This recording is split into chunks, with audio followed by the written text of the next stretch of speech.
All right. Happy New Year. New Year's Eve here from MetLife Stadium. Pat Leonard from the New York Daily News checking in. Thanks for coming back, everybody, to the Talkin Ball Giants post-game live chat. We see Hunter Keller. We see Giants Chronicles. We see Rick Bowman. We see the loyal followers and the most loyal Giants fans here back with me after a quick respite over the Christmas holiday there. The Giants with a couple road games in New Orleans and Philadelphia. And now here they come back home for two, one against the Rams, one against the Eagles. Obviously, a lot of exciting plays, like a fun game to watch. You know, that's all you can ask for really nowadays watching the Giants is you're hoping for some entertainment. I think Tyrod Taylor gives you that.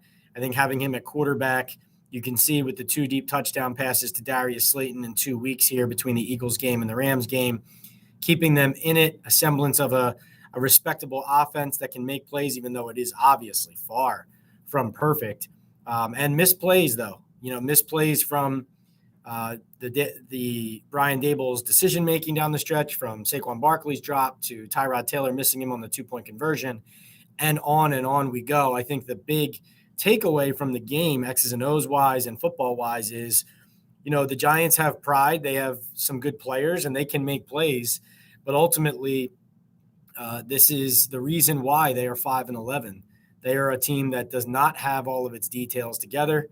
They are a team that, even though they have some talent and they are playing for a fight to the finish, which is evidenced namely by putting Taylor in as the starter back for Tommy DeVito in the first place, a call by Brian Daboll. The fact of the matter is they are too imperfect and too by the seat of their pants in a lot of these key moments, in my opinion. Going to tell you about Bet Online and get right to your questions here, seeing you guys flooding the chat. It's good to see. It's good to be back. All right. So Bet Online, real quick, the only people that don't get time off this year are pro athletes in this holiday season, and us at Bet Online with NFL bowl season and NBA in full swing over the holidays. Bet Online isn't taking a second off to make sure you have all the up-to-the-second odds, news, and info. Bet Online has all the sports wagering info available you need with both desktop and mobile access. Head there today to get in on the action.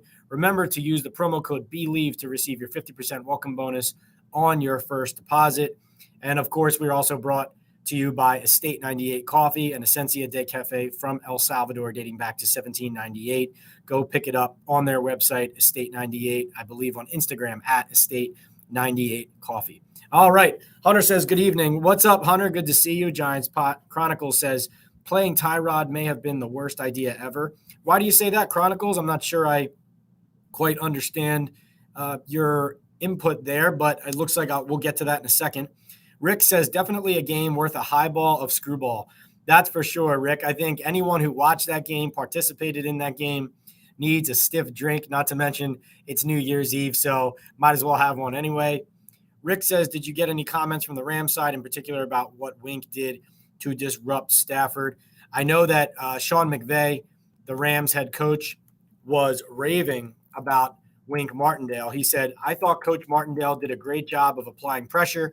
We had our chances, but they did a good job being able to create some of the issues that we had, whether it was turning the ball over, and it would be a great opportunity for us to be able to look at this, learn from it, and move forward next week the right way. He also was asked about, I think the sacks, the Giants defense, the pressure. And he said there were a couple of plays where we had some miscommunication on some protections. They did a good job of being able to bring more than what we could block on that last third down where we could definitely had a better play in. But I've got a ton of respect for Wink Martindale. He does a great job. I thought their players executed well. There are some things we would like to think we have answers for. Clearly, they did a better job of executing in some of those situations. But I thought there was a lot of good stuff, too, in terms of some of the explosives. You certainly don't want to take away from the credit they deserve for forcing turnovers and getting some sacks. So kind of was rude the way that I started that answer. I apologize there. But there are some things that I thought we could have executed better. So essentially McVay saying, hey, listen, I know we made some plays, but also the Giants gave us some problems with the way they schemed it up. And I was actually talking to Isaiah Simmons about that last play where he sacked Matthew Stafford before the Rams punted back. And Stafford, that was really alert and smart of Matthew Stafford, the Rams quarterback, if that's a less experienced quarterback or a young guy trying to make too much of the play, when Simmons is coming off the edge unblocked there, if Stafford had tried to do anything, like if he had tried to throw the ball, if he had pump faked, if he had tried to continue the play, like I talked to Simmons, he said, I was going for the ball, I was going to go for the strip sack, and really he was in so fast on the quarterback there, I honestly think he would have gotten it. But Stafford, it wasn't a positive play for the Rams, but I thought that was really alert of him, and Isaiah Simmons agreed, to go right down to the ground. Of course, the clock keeps running, which is the most important thing, and the primary thing is on his mind, but also just protecting the ball in a play where Martindale had out-schemed McVay on that play, but Stafford kind of saves his coach in a way there by at least punting it back and making the Giants drive a little bit. All right. Hunter says, I hope you're bringing in the new year with some screwball. Yeah, I will tonight. I intend to. So Hunter, thanks for wishing that. I hope you have some as well. Giants Chronicle says, Tyrod lost us the game, literally. My question is, how on earth do you miss a wide open receiver, Waller, Saquon? The only thing he did better than DeVito was throwing it deep, but they didn't call a deep pass. Well, I think that he is a bit of an adventure at times, that's for sure. And there's no excusing the 2-point conversion miss. I mean, Tyrod said he was kind of in between running it in and throwing it. But of course, what you want him to do there is just execute the play, right? If the play is a toss to Barkley there and he's wide open, just toss it to him. You want to be more decisive in those situations. You had the interception, you had the fumble on the 4th and short for the turnover on downs in the first half that turns into a Rams touchdown. And listen, I'm not going to sit here, the whole Tyrod versus DeVito, that kind of thing. I mean, Tyrod's a better quarterback. I think that's very clear. He's not perfect either, though. I don't think that – I disagree with you that he lost the Giants the game. I think that he was one of the people who helped lose the game. Like, I think Daniel Bellinger helped them lose the game. Saquon Barkley helped them lose the game. Brian Daboll helped them lose the game. Tyrod Taylor helped them lose the game. The play call running Saquon after Tyrod's big scramble. I mean, Chronicles, you say that he hits Jalen Hyatt on that deep bomb, and then, Bellinger with another hold brings the play back. I mean, that play, Barkley's drop, like it's, I don't see it as cut and dried as you do, where it's like, well, Tyrod lost the Giants the game. Like anyone in the locker room can really look at each other. Like, Adoree Jackson forces a fumble, but also misses that Puka Nacua tackle, lets him go 80 yards.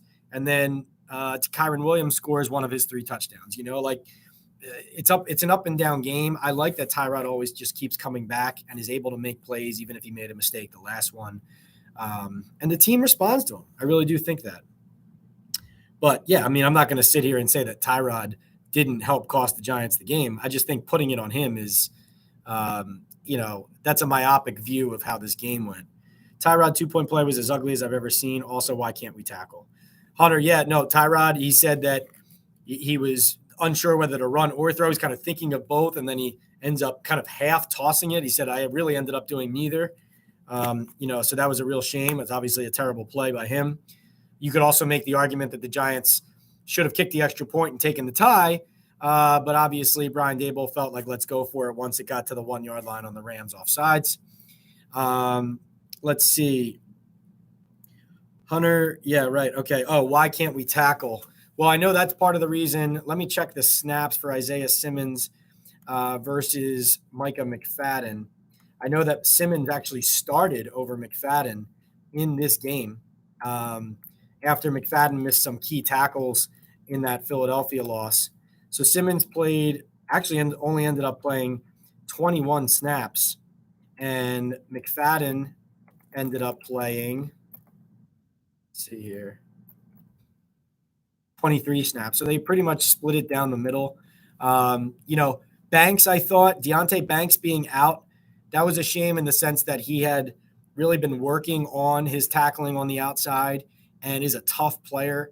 Nick McLeod gave them some good snaps, but I just think, on the back end, at times the tackling, you have Adoree Jackson, obviously that was the key and critical one. Honestly, I thought the Giants, in the run game, the Rams are really tough to handle in the run. I mean, no one is handling them in the run game. Kyren Williams is a really tough runner. McVay's scheme is really smart, and their offensive line, even though it's not like one of the best lines in the league or anything, but their offensive line, a good run blocking unit, a tough unit.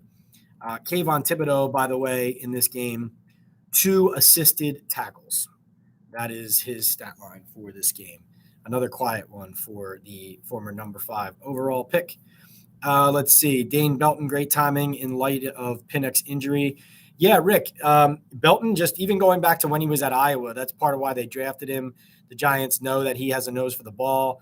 The first one I thought Stafford kind of put right in his lap, but you watched how the rest of the game played out. I mean, the kid was all over the place. He even was the one who chased down Puka Nacua on the 80-yard touchdown, forcing the Giants or forcing Kyron Williams to have to run it in from the 2. Obviously, they still scored, but, those kind of hustle plays, not to mention all the forced turnovers, really stand out when he's on the field. He had a really bad missed tackle on the punt return last week by Britton Covey in Philadelphia. So extra sweet for Dane to get those opportunities. You don't want Pinnock to get hurt, but when he gets those opportunities, extra special for him to kind of make the most of them in that spot.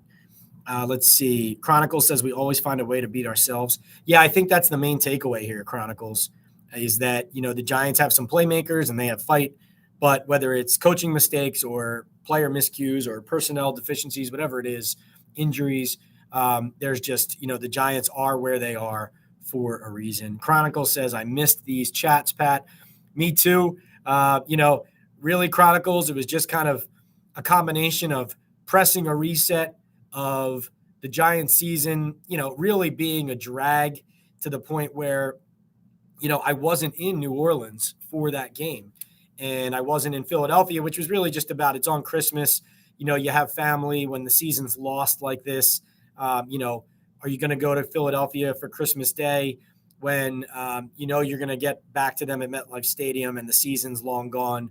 But really being away from the team for those couple games and kind of watching from afar, I think it's really just kind of dragged to the finish line here. And for me, being on these, knowing how much is going to change after the season, how kind of bad it's gotten with the Giants, and how really it's amazing that they're even keeping games close like this, considering how bad it is with the Giants and how much dysfunction there has been. I think it's a credit to kind of everybody's individual pride that they've kind of put things by the wayside and just pushed ahead here. But that's a long way of me saying I've missed these chats as well. And I love it because you guys make them go. And I'm really appreciative that even with us taking a couple weeks off from these, that when I come back in, you guys are raring to go, ready to go, and it's as strong as ever. So I really do appreciate your support. Hunter says, Tyrod definitely gave us the best chance to win. I agree. Chronicles says, watching today, I couldn't help but think about what this team could look like with an elite quarterback with a big arm. Anyway, Shane trades up and gets his guy. I do think a quarterback is on the table in the draft. I think the bigger question is, what is the coaching staff and coordinator situation and head coach and who's calling the plays? And, all of that is going to go into what their decision is in the draft as well. But I do think, and Intel, the developer, says, go get the QB. Yeah, I think at this point, I know you have a lot of holes to fill in the roster, but I think with the draft pick you have, with the ammo you have, the extra second round pick, I think you have to be looking quarterback if you're able to get your guy. Rick says, any thoughts on the Giants game management, good or bad? Rick, I thought that Brian Daboll calling all of his timeouts on that one defensive possession with about 4 minutes, a little under 4 minutes to go. I think the last timeout he used was 3:43, something around there, 3:46. I remember at the moment that he did that, some of us were kind of first guessing, why was he using all of his timeouts in that spot? You want to have one for late game situations there. Obviously, after that, you get the big gunner Olszewski punt return. So, it's a different game situation once that happens, but I think that's why you save timeouts, right? You don't want to necessarily save them all and have no time left at the end, but you also want to try to make sure you can help your offense out when you need to go get those points late. And I thought that was a mistake, but I really thought, the run call to Saquon Barkley so Tyrod Taylor slides down on the 31-yard scramble. He gets up, they clock it. That run call to Saquon on the draw after that, I don't get it.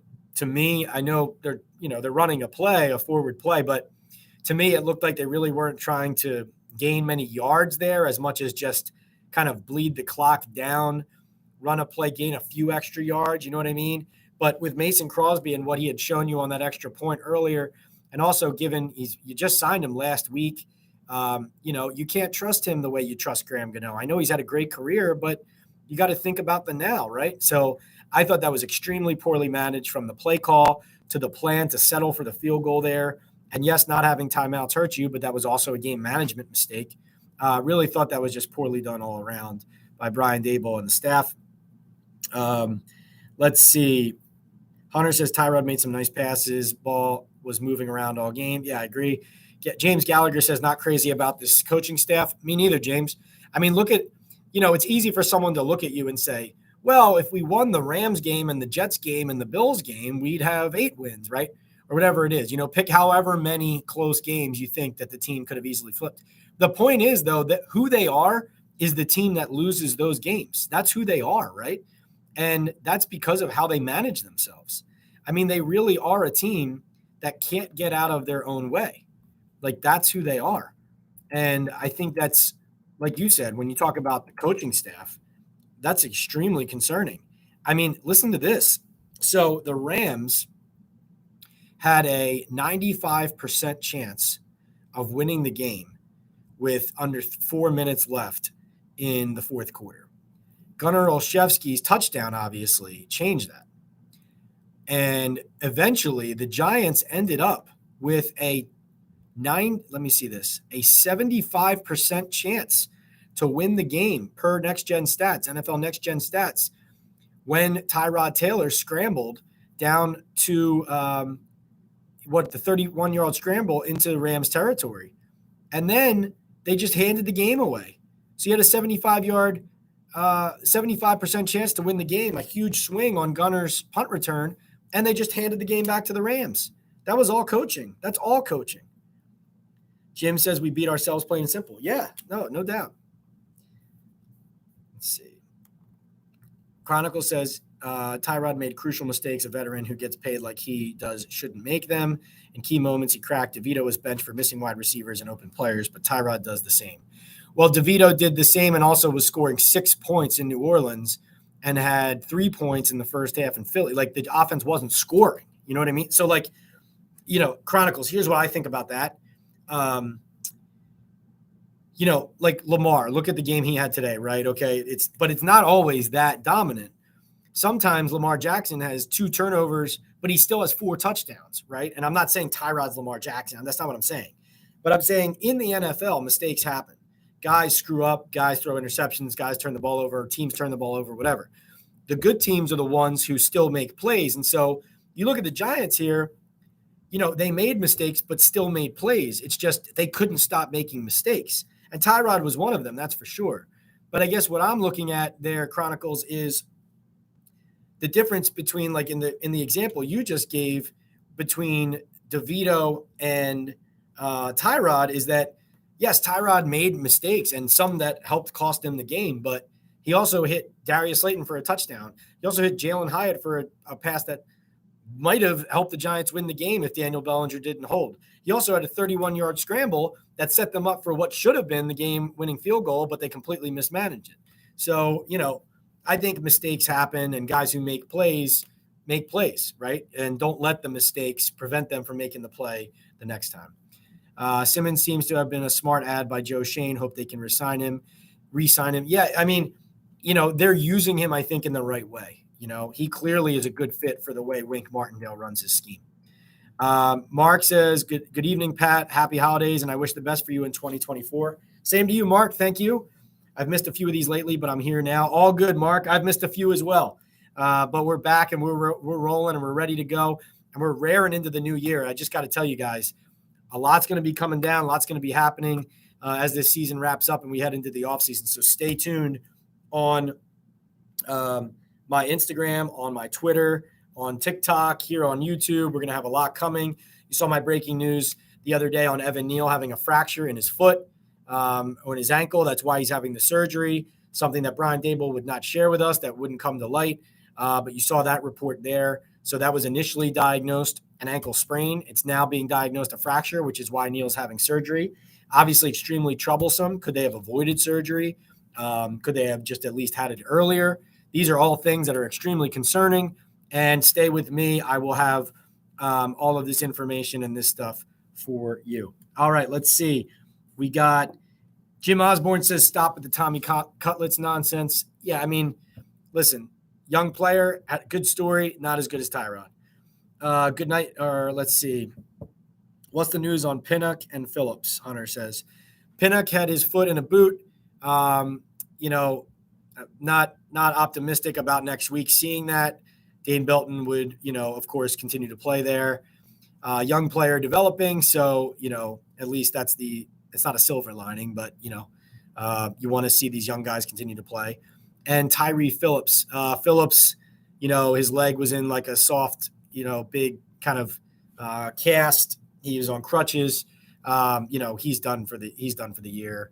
Wouldn't be surprised if he has a tear there that's going to require a lot of rest and rehab in the offseason. Brian Boyle checks in with a $19.99 super sticker and a super chat.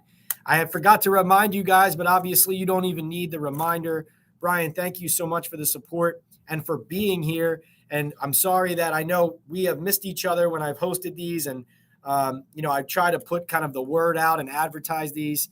And I appreciate Brian always, even if he's not here, he's always reaching out after the chat to ask questions on the YouTube page, on the comment section underneath when we're talking, right? And so, so like the comments, even if you can't make these chats, you can always listen to it on the podcast, on my Talkin Ball with Pat Leonard podcast. You can listen to the audio version on Apple, Spotify, wherever you get your podcasts, or you can always go back and watch it on YouTube and still comment, hit me in a direct message, tag me on YouTube, hit me on Instagram, but being a part of this community and participating like that. Brian is a great example of somebody who just understands that I love this interaction. I love communicating with you guys and telling me what I'm hearing and seeing in the locker room and around the team. Brian, thank you so much. If you have a question or a comment, Brian, please drop it in here and I will get right to it, because that's what we do here on the Talkin Ball Postgame lives and in the midweek podcasts and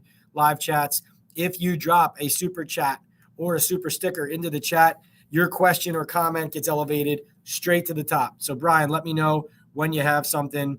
Thank you so much. This is Brian's 5th super on the live stream. So, Brian, thank you again for your support. Really appreciate that. All right.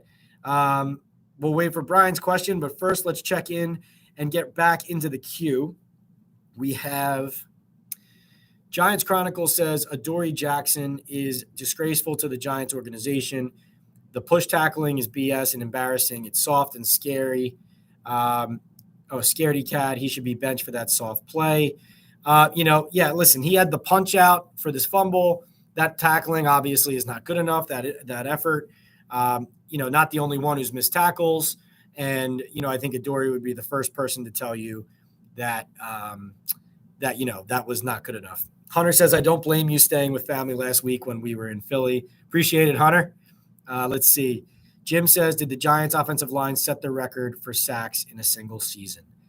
Good question, Jim. I do know I saw something on the Fox broadcast. They said that the Giants were on the verge of having their worst offensive season since 1977. Wow. I mean, talk about records you don't want to set. Holy cow. I'm not sure about the sacks record. I'll get back to you on that. Hunter says, Schefter just said Bradley Chubb most likely tore his ACL. Big injury for the Dolphins. Yeah, and just a big loss all around for the Dolphins. That was, what a butt kicking by the Ravens. Ravens really look tough right now. Rick says, I loved your 8 days from now article this morning. Great stuff. I hope everyone else here subscribes to the Daily News. Rick, I appreciate that. And just checks in the mail, Rick. That's what I would say to you. Just joking. But I really appreciate you saying that, Rick. And I really think, too, let's just go here really quick. Oh, this is funny. Look at this. So I tweeted today when Bobby Okereke had his his first sack today. I said that he's been the Giants' best player this season. He is the team MVP. Bobby Okereke retweeted me and posted a picture of Dexter Lawrence, and he just wrote in all caps, Dexter Lawrence. So I've been corrected by Giants captain Bobby Okereke that he is not the team MVP and Dexter Lawrence is. So you heard it here first. Bobby saying he is not the Giants' best player, Dexter Lawrence is. But going back to Rick's point, and, listen, you don't have to subscribe to the Daily News if you don't want. Totally up to you. But, here is what he is talking about my 8 days from now story in the Daily News. I alluded to how much change is coming for the Giants after this season. And I talked about where does this put Brian Daboll? Because if he loses 3 coordinators, tons of assistants leave, where does that put them? And who knows where it's going to go and how they're going to pivot and how Daboll's going to pivot.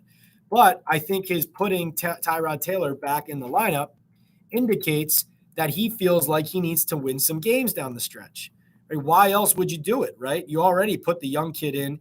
You already announced to everybody that DeVito gave you a better chance to win than Tyrod does, right? You already said that. Mike Kafka said it. Brian Daboll said it. So why go back to Tyrod unless you feel some pressure? And I'm just throwing this out there to you guys. I'm not saying anything. I'm not reporting anything. I'm just throwing this out to you guys. Going into this game, here was the bottom of the NFL when you talk about head coaching status, okay?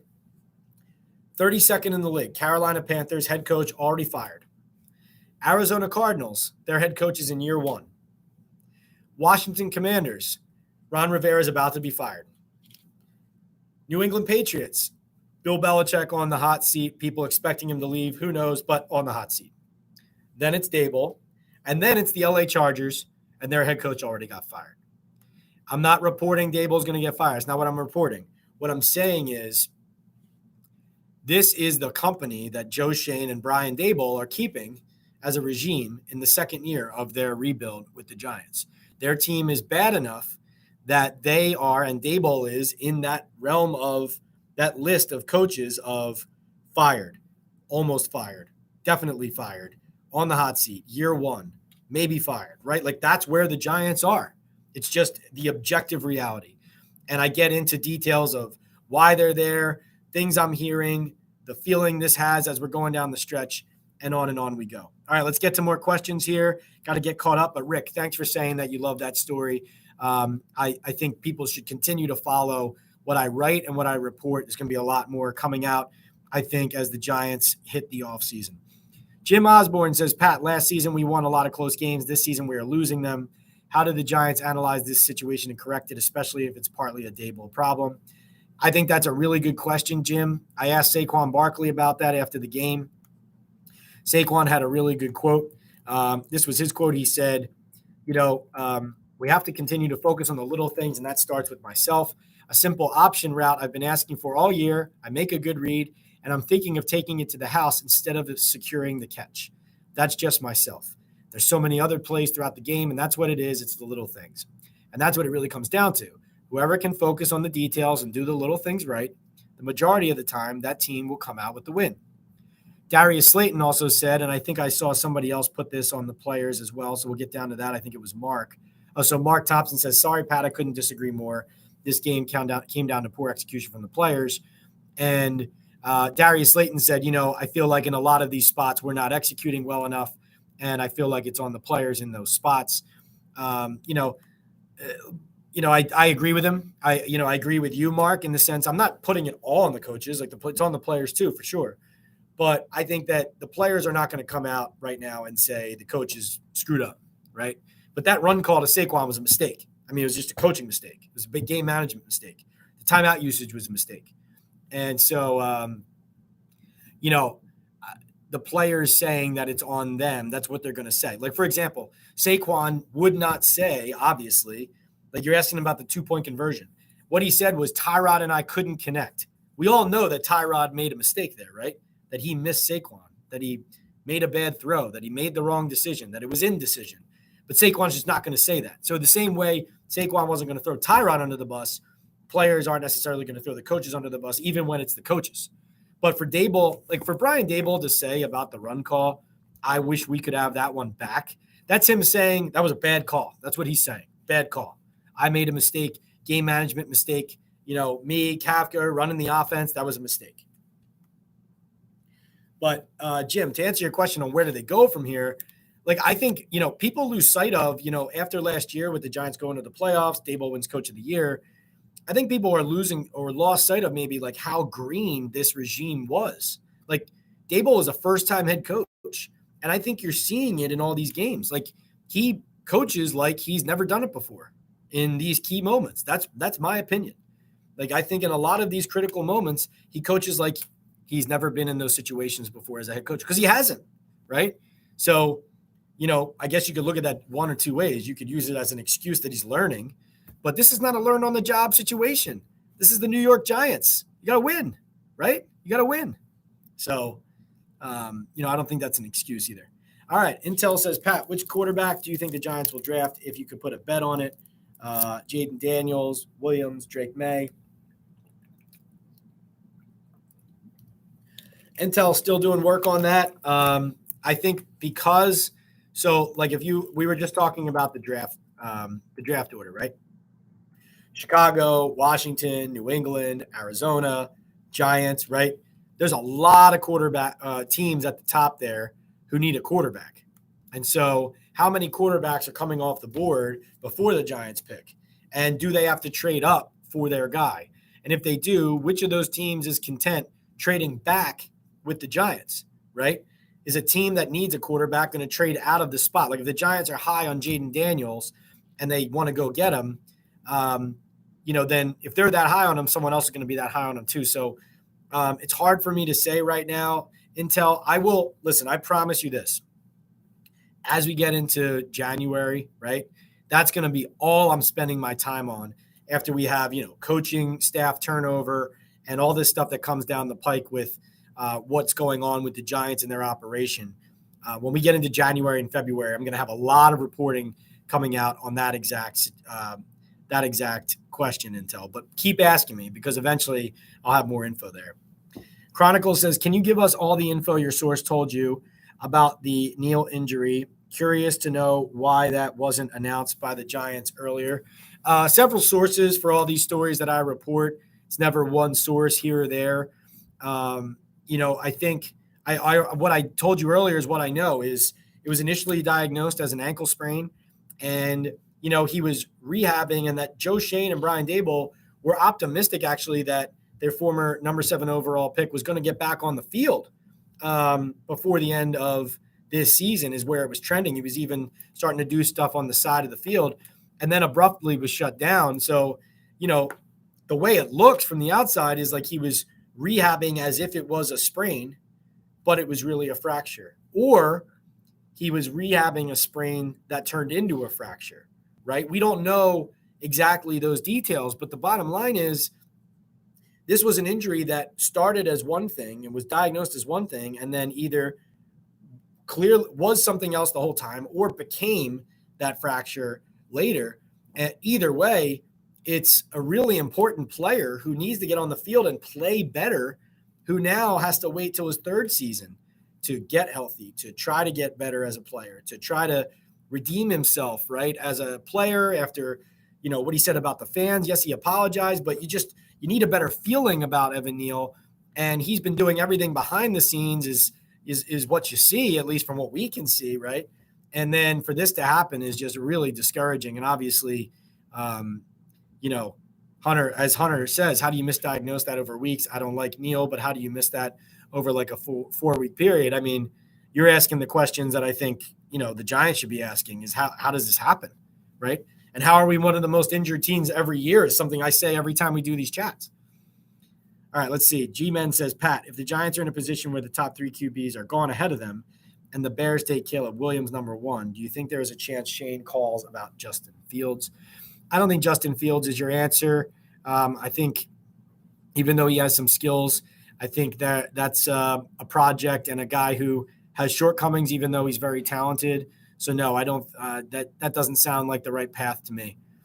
Hunter says, who is your pick to make and win the Super Bowl? As of right now, it looks like Ravens, Niners, and take it from there, right? That's what it looks like to me. And I don't think I would pick Brock Purdy to beat Lamar Jackson in the Super Bowl, right? So, but, that's where it stands right now. I think those look like the two most physical, most playoff ready, and most dangerous teams at this moment. I think home field is going to matter a lot too. Like, for example, Dallas is a good team that can beat a lot of people, but if they're not playing at home, I'm not afraid of them. You know what I mean? And I don't really think they match up well with a team like the Niners anyway inside. Chronicle says, that's great. We hired Dable to be an offensive mind, and we have the worst offensive season in Giants history. You said it. All right. John Kirk says, why do the tiebreaker rules change in the rounds in Tankathon? Giants pick 5th on strength of schedule in round 1, but 6th in round 2, 5th in round 3, 6th in round 4, 5th in round 5, and 6th in the 6th round. That's a good question there. Let me see. Let me look at it here. So as of right now, they're picking 5th in the first round. Then they are 1, 2, 3, 4, 5, 6th in the second round. I don't think that's tiebreaker changing. I think that is excuse me. That's a good question. That's a little bit confusing. I'll have to get back to you on that. That's a good question, John.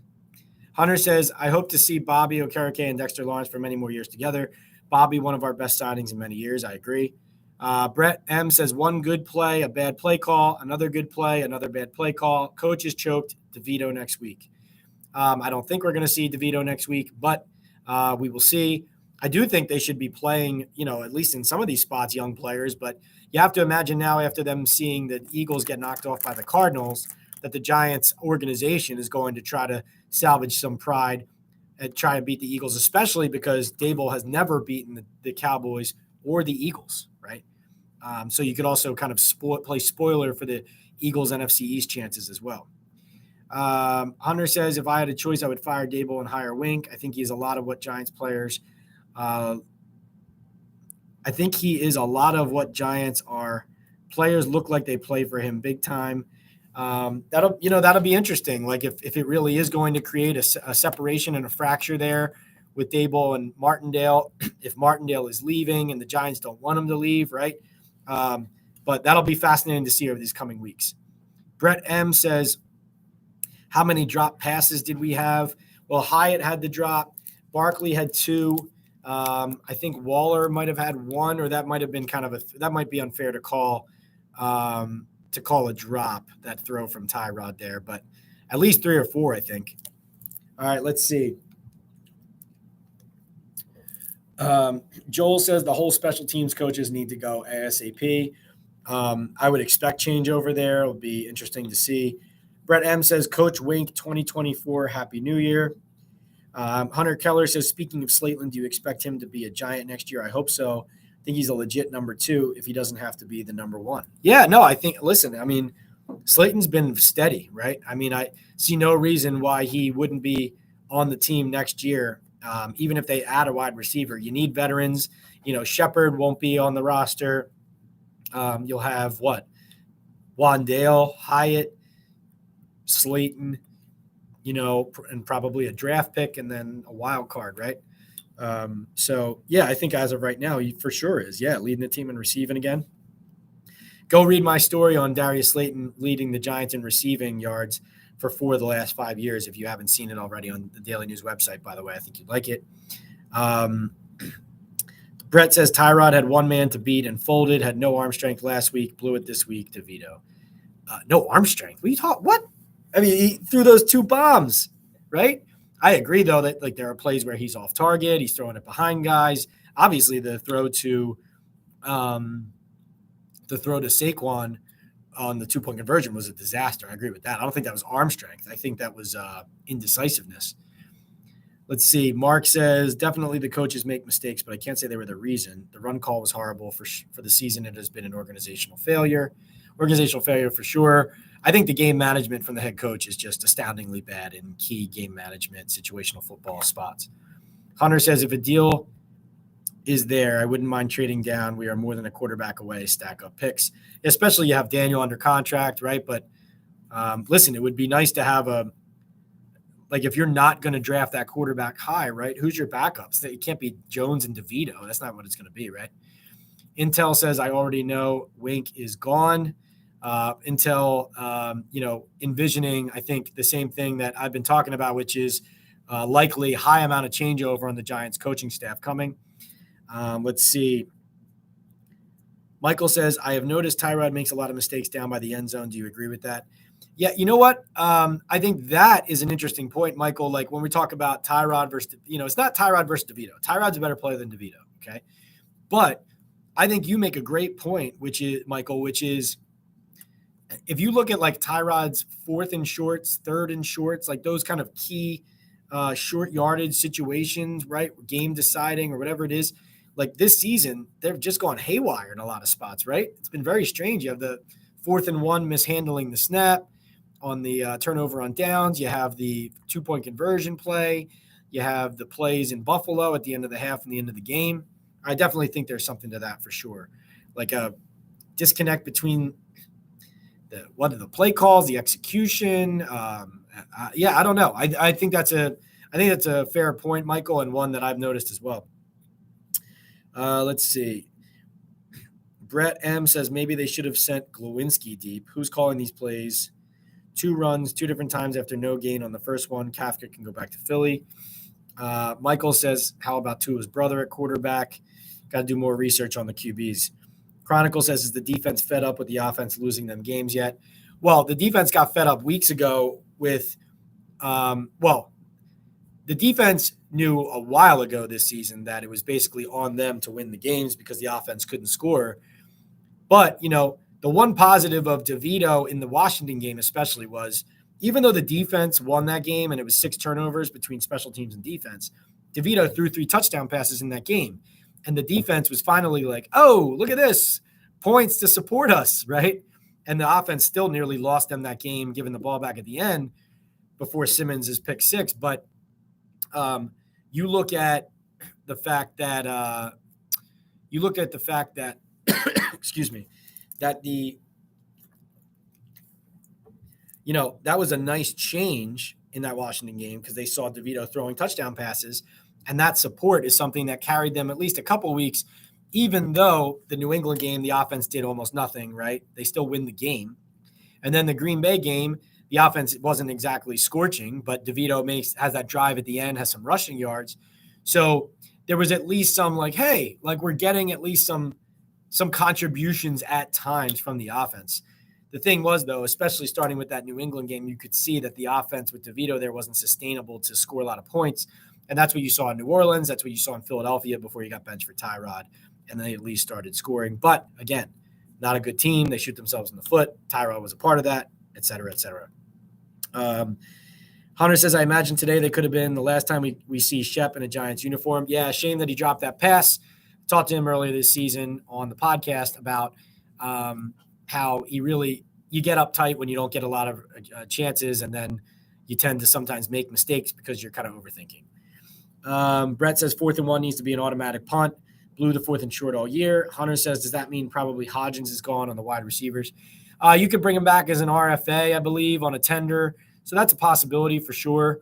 I don't think it's a guarantee. No one's told me anything recently about whether that's going to happen or not. I just know that the Giants have been prioritizing speed at the receiver position. And I think the idea was for Darren Waller to be the red zone target, maybe eventually get faster at wide receiver across the board. And, Hodgins obviously late in the year has come up big in some end zone situations in the red zone because he's kind of that big body running the stuff that Darren Waller can do. So it'll be interesting to see whether they kind of tender him or not, bring him back. Obviously has contributed down the stretch when given opportunities. Intel says people forget Wink's defense allowed 44 points in week 1. Leslie Frazier will be the next DC. Leslie Frazier very well could be the next defensive coordinator. I think you're referring to the week 1 game against the Cowboys. Is that the game you're referring to? I just want to make sure that you're referring to the game against the Cowboys. Let me just call that up really quickly. All right, so that game was 40-0, right? So the first touchdown for the Cowboys was scored on a blocked field goal return for a touchdown. The Cowboys' second touchdown was a pick six by Deron Bland. Okay. The Giants in that game had 171 yards of offense. The Cowboys only had 265 yards of offense in that game. To me, I think if you're being honest about that game, and I'm just listen. I think the Raiders game and then that Cowboys game in the middle of the season, those were really ugly. That's after the Leonard Williams trade. That's after the Giants saw one of their better players traded off the unit, right? You're looking at that game. That was a 49-point thrashing. That was obviously a horrendous game from the defense.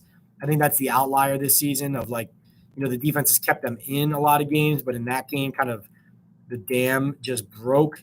That's for sure. That's another game. You look at that. Tommy DeVito starts a quarterback, 86 passing yards. So, the Giants gave up 640 yards in that game. The defense was terrible in that game. But the Giants offense obviously did nothing. 0 for 12 on third down, 172 yards of offense. So I think that's very interesting that you're smacking the defense around on the Cowboys games there, because to me, if you write a story on this Giants team and you don't start with what their offense has looked like you just haven't been watching the team, to be honest with you. Let's see. Okay. Brett M says, arm strength, Waller short last week, Waller short this week, Hodgins short and late in the end zone. They're tall, throw it high. Yeah, no, for sure. I think he was off target on several throws. Bad teams find ways to defeat themselves, says A2Z me. That's for sure. Well said. Michael says, Adoree Jackson, what happened to him? He looks like he doesn't care, or he's just cooked. What do you think? No, it's not that he doesn't care, but you just need a guy to stick his nose in there on a play like that and make the tackle. I mean, Adoree would tell you that first, too. It's just not acceptable. You got to make the play. Hunter says, do you think Shepard has enough in the tank to play elsewhere? Is he done after this year? My guess is he'd be done after this year. Maybe do what John Mara said he would love him to do, which is take a position in the organization. It wouldn't surprise me at all if he was kind of community relations and that type of stuff working for the team. Let's see. Brett says soft coverage eats us up. Yeah, I mean, Wink doesn't run a lot of soft coverage. That's what I see on defense.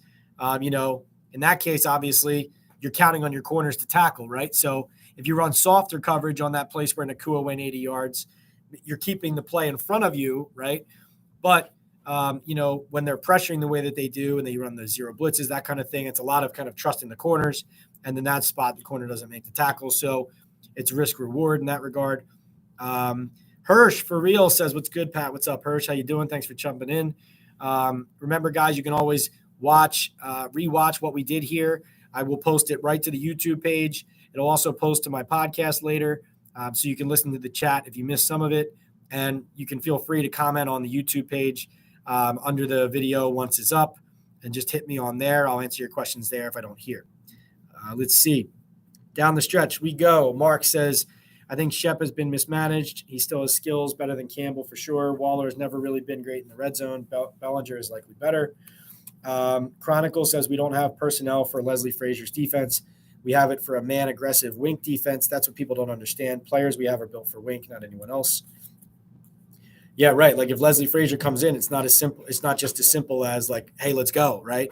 And remember, if there's high turnover and they're bringing in a new staff for next year, this is not hey, let's keep having patience. This is a 7-year plan, right?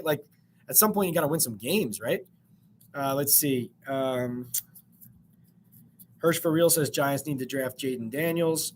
Brett M says how's Tyree Phillips? Didn't look good on crutches. Intel says I was wrong about the Cowboys, but Wink is done. Like I said, I expect a lot of turnover with the coaching staff. I think you should read that story in the Daily News website where I talk about the coordinators likely being out and all the turnover that is to come. All right, let's see. Do you see a possibility of the Giants bringing back Leonard Williams next year? Michael Knight says, I don't think they would pay for him what he would be used to be, what he's used to making, right? So they paid Dexter Lawrence. I know Leonard loves it here, loves the guys here, so I guess you can never say never, but I guess it would depend on whether he felt like there was a chance to win here. He did mention that idea, right, of being difficult that he left, and it's like the door's open kind of thing. But we'll see. We'll see if it lines up. Pat, is Bellinger improving in your opinion? From here, it seems both Waller and Bellinger are living up to their potential. That they are, you're saying? I mean, I think Bellinger commits too many penalties. Like, I think he's, I'd like him to be like my third tight end, right, on game day. He can give you some things in the passing game. He can give you some things as a blocker, but I think he, commits penalties at really bad times. Penalties never happen at good times, but like that holding call killed them. I think he's a hard worker and a good guy to have on a team, a good teammate. I think he is what he is, right? Limited. Don't expect him to be more than what he is, but as you see, he can give you some things as a receiver as well. Waller, I think, when he's healthy, he can give you more. He's been too injured. Let's see. Hirsch says Adoree is done as a Giant. Yep, I would expect. Oh, yeah, right. So Jim says they're not living up to their potential. Yeah, right. Okay, gotcha. Agreed. Pinnock, I wouldn't expect him to play next week based on watching what happened and, getting to the locker room, had a boot on his foot. Well, we'll see. Is Paris Campbell the worst signing in many years? No, I don't agree with that. Like, I mean, they just bailed on him immediately. Like, I mean, worst signing in years? What? Hunter, come on. I mean, I don't want to run down the list, but, that's a long list, right? Patrick Omame comes to mind. That's a big pull there from the several years ago, but no, I don't think so. And that was like a 1-year flyer too, right? So it's not like they invested a ton in that. Gunner lined up as a receiver, I believe. Yeah, last couple of weeks. Yeah, Nate Solder, exactly. Gunner, he has gotten some spot duty. Has kind of put his head down and worked. Made a really bad decision on the one punt, redeemed himself at the return. Has gotten some select snaps on receiver when Wan'Dale Robinson has gotten banged up at times. Hunter, let's finish it out with Hunter. He says, don't think Kafka deserves an OC job elsewhere. Next year, Wink better be at least the DC. Bellinger looked like a survivable tight end last year. He looks like a practice squad this year. Shouldn't blame Paris. He's not completely at fault. Hey, Hunter, you helped carry us through. Chronicles, thanks for help kicking us off as well. All you guys have been great. Rick, thanks for jumping in right at the start. And everyone who has participated. Brian Boyle, of course, dropping the 1999 super chat, super sticker. Really appreciate you. And thank you, everybody who participated, who chipped in. I know I got to get more answers for you on, who are they looking at quarterback, on the sacks record question and all that. I'm writing it down as you guys ask me so I can go find out these answers and dig a little bit more. It's great to be back here on the Talkin Ball Postgame Live. Remember, we're sponsored by BetOnline and by Estate 98 Coffee. This has been Pat Leonard from the New York Daily News from MetLife Stadium's press box after the Giants' 26-25 loss to the LA Rams. We'll see you soon, hopefully for a midweek this coming week. I know I keep telling you guys I'm going to do one on Instagram.